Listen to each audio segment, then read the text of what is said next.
मुंबईतील वांद्र्यामध्ये आशिष शेलार यांच्याकडनं मतदान। मुंबईकर आमच्या सोबत ही निवडणूक भ्रष्ट ठाकरे बंधूंना धडा शिकवण्याची शेलारांचा हल्लाबोल।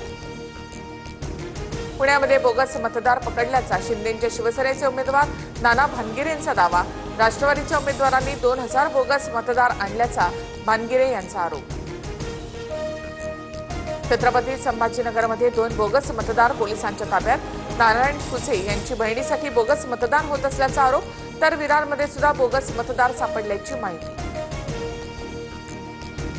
पुण्यामध्ये भाजपचा महापौर होणार, आम्ही 120 ते 125 जागा जिंकणार।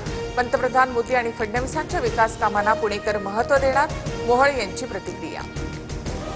मुंबईमध्ये महायुतीचा भगवा झेंडा फडकणार, महायुती 150 जागा जिंकणार। कमळ आणि धनुष्यबाण वेगाने पुढे जात आहे, मंगलप्रभात लोढांची माहिती।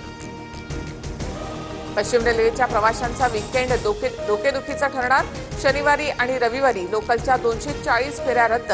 कांदिवली ते बोरिवली दरम्यान 6व्या मार्गिकेचं काम सुरू।